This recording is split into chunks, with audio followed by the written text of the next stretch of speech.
मुंबई मंडळाकडून लवकरच प्रथम येणाऱ्या प्रथम योजना या योजनेअंतर्गत काही घरांची विक्री केली जाणार आहे, ती सुद्धा बिना लॉटरी, अर्थातच लॉटरीशिवाय घरे घेण्याची संधी लवकरच मिळणार आहे अशा आशयाच्या आपण आतापर्यंत अनेक बातम्या पाहिलेल्या आहेत. आता खरं तर याची तयारी पूर्णपणे झालेली आहे, घरांची संख्या निश्चित झालेली आहे, किमती सुद्धा निश्चित झालेल्या आहेत, तरी पण अद्यापही याची जाहिरात प्रसिद्ध करण्यात आलेली नाही. या संदर्भात अनेक जण विचारतात की सर, जे काही प्रथम येणार प्रथम प्राधान्य किंवा बिना लॉटरीची घराची जी काही जाहिरात आहे ती कधी येणार आहे, तर नेमका ही जाहिरात कधी पण येऊ शकते. आता या घराच्या ज्या काही किमती आहेत त्या किती फायनल झालेल्या आहेत किंवा जे काही घराची संख्या आहे ती किती फायनल झालेली आहे, या योजनेमध्ये सर्वसामान्यांना काही मिळणार आहे का फक्त ज्यांचं उत्पन्न खूप जास्त आहे, जे गडगंज श्रीमंत आहेत अशांना काही घरे मिळणार आहे, हे आज आपण सविस्तररित्या जाणून घेणार आहोत. नमस्कार मित्रांनो, कसे आहात सगळे? मजेत ना? स्वागत आहे आपल्या सर्वांचं या युट्यूब चॅनलवरती, ज्याचं नाव आहे आरके प्रॉपर्टी न्यूज.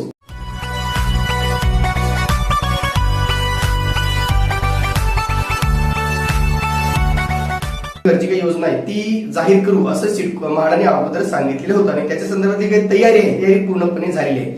आता एकच होतं मित्रांनो की अगोदर आपण 99 घरांची माहिती पाहिली होती की 99 घरांची संख्या आणि किमती या फायनल झालेल्या होत्या. उर्वरित काही घरे होती त्यांची अजून फायनलायझेशन झालं नव्हतं, त्याचं सुद्धा फायनलायझेशन झालेलं आहे. लवकरच त्याची जाहिरात प्रसिद्ध केली जाऊ शकते.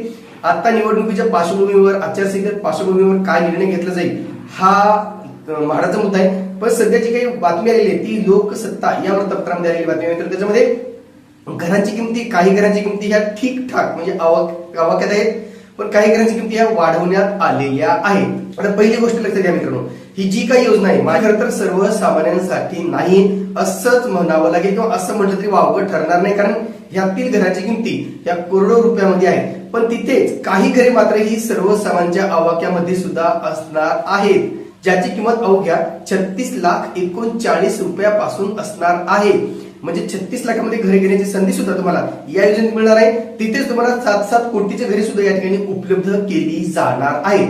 आणि म्हणून या दृष्टीने म्हणजे हे जे काही 36 लाखाचं घर आहे, आता सगळ्यात महत्वाचं म्हणजे हेच आहे की जे कोणी सर्वसामान्य नागरिक आहेत ते फक्त ज्या घराची किमती 40 लाखाच्या आसपास आहेत, 50 लाखाच्या खाली आहेत, अशी काही घरे याच्यामध्ये इन्क्लूड केल्यामुळं अनेकांचं लक्ष या लॉटरीकडे किंवा या योजनेकडे लागलेलं आहे की योजना कधी जाहीर होते आणि नेमकं 40-50 लाखाची घरे किती असतील, त्याच्यामध्ये मला नंबर लागेल किंवा मला घेता येईल का, हाच विचार अनेक जण करत असल्याचं त्यांच्या कमेंट्स वरून दिसून येत आहे.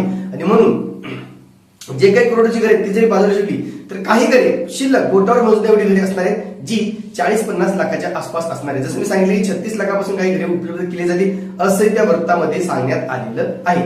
नेमकं वृत्त काय बघा, म्हाडाच्या प्रथम प्राधान्यमधील घरे सर्वसामान्यांच्या आवाक्याबाहेर.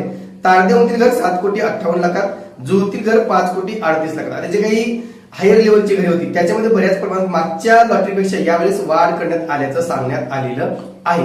पण इथे बघा, मुंबईत सोडतीशिवाय म्हाडाच्या प्रथम येणाऱ्या प्राधान्य योजनेच्या माध्यमातून खरेदीदाराच्या विचारात असलेल्या अत्यल्प गटातील इच्छुकांचा भरमनिरास होण्याची शक्यता आहे. म्हाडाच्या मुंबई मंडळाने प्रथम प्राधान्य योजनेअंतर्गत समाविष्ट असलेल्या 125 घरांची किमती निश्चित केली आहे. बघा, 125 घरे उपलब्ध करून दिली जाणार आहेत, त्याची किमती निश्चित झालेल्या आहेत आणि मागील वर्षीच्या तुलनेमध्ये यावेळेस त्या घराच्या किमतीत वाढ झाल्याचं सांगण्यात आलेलं आहे. पण महत्वाचा पॉईंट बघा, घराच्या किमती 36,39,000 रुपये. बघा काय सांगितलं की घराच्या किमती 36,39,000 रुपये ते 7 कोटी 58 लाखापर्यंत दरम्यान असणार आहेत. म्हणजे आपल्याला महत्वाचा मुद्दा काय की आपल्याला हे 7 कोटी 58 लाखाचे आपल्याला काही घेणं नाही, कारण ते घर विकली जातील नाही जातील तो त्याचा प्रश्न. पण जे 36,39,000 रुपयाची घरं सांगितलेली आहेत त्याच्याकडेच अनेकांचं लक्ष लागणार आहे, त्याच्यावरती अनेकांची भिस्त असणार आहे की ही घरे कुठे असणार आहे, कुठे असणार हा विचार केला मित्रांनो. काही घरे ही वडाळा इथे मे बी, काही घरे ही तुमच्या विक्रोळीमध्ये असू शकतात, काही घरे विक्रोळीमध्ये पण आहेत. ही 2 ठिकाणे जी आहेत सध्या आपल्याला हायलाईट केली जात आहेत. आणि म्हणून सोडतीतील अधिकाधिक घरे 1.5 कोटी ते 7 कोटीच्या दरम्यान आहेत. म्हणजे जे ऍव्हरेज बघितलं तर 1.5 कोटी ते 7 कोटीच्या दरम्यान ही घरे उपलब्ध करून देण्यात आलेली आहेत. आणि म्हणून किमती ज्या काही येते मागील वर्षी तुलनेत यावेळेस वाढल्याचं सांगण्यात आलेलं आहे. कशा वाढल्या आपण थोडक्यात पाहूया. तारदेवतील क्रिसेंट टॉवर मधील घरांच्या किमती पहिल्या सोडतीतील 7.5 कोटी रुपये होती. मात्र किमतीवरून टीका झाल्यानंतर पुढील सोडतीत म्हणजे 2024च्या सोडतीत या घरांसह सर्व घरांच्या किमती कमी करण्यात आल्या. त्यानुसार 2024च्या सोडतीत क्रिसेंट टॉवर मध्ये घरांसाठी 6 कोटी 77 लाख रुपये, बघा 6 कोटी 77 लाख ते 6 कोटी 82 लाख रुपये केली गेली होती 24 मध्ये. आता त्यात पुन्हा वाढ झाली आहे. सूत्राने दिलेल्या माहितीनुसार प्रथम प्राधान्य योजनेतील घरांसाठी 7,58,00,000 म्हणजे ज्याची किंमत 6,82,00,000 रुपये होती त्याची 7,58,00,000 अशी आकारली जाईल. तर जुहू विक्रांत येथील उच्च उत्पन्न गटातील घरांची किंमत 4,38,00,000 होती ती आता 5 कोटी रुपयांहून अधिक असेल असे सांगितलेले आहे. आणि लूप सोसायटी अंतर्गत घरांची किंमत 5,26,00,000 आणि 4,23,00,000 असतील असंही कुठेतरी सांगण्यात आलेलं आहे. आता या ठिकाणी माझंही लक्ष होतं, माझं लक्ष लागलेलं हेच की जे काही 40 लाखाच्या आसपास घरे आहेत, 36 लाखाच्या आसपास घरे आहेत त्याच्याकडे माझं सुद्धा लक्ष लागलेलं आहे. कारण ती आपण सांगू शकतो की सर्वसामान्य वगैरे पण ती किती घर किती असणार आहे. जे काही 20-25 घरे असतील असं कुठेतरी बोललं जाते मित्रांनो. 20 ते 25 घरे. मागच्या वेळेस आपण जे वडिलांची माहिती पाहिली त्याच्यात 30 घरे उपलब्ध करून दिली जाणारे ते 40 लाखाच्या आसपास असणार आहे. पण अजूनही त्याच्यामध्ये जे काही उर्वरित घरे वाढलेले आहेत, 16 घरे जे काही वाढलेली आहेत त्याची डिटेल अद्यापही आपल्याला मिळालेली नाही.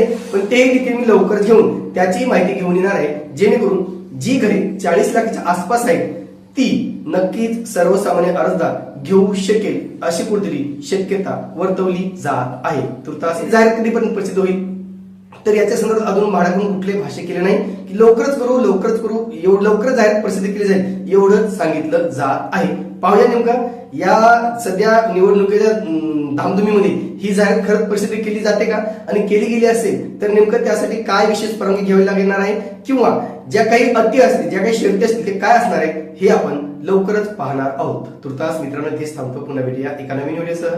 तोपर्यंत आपली रजा घेतो. धन्यवाद.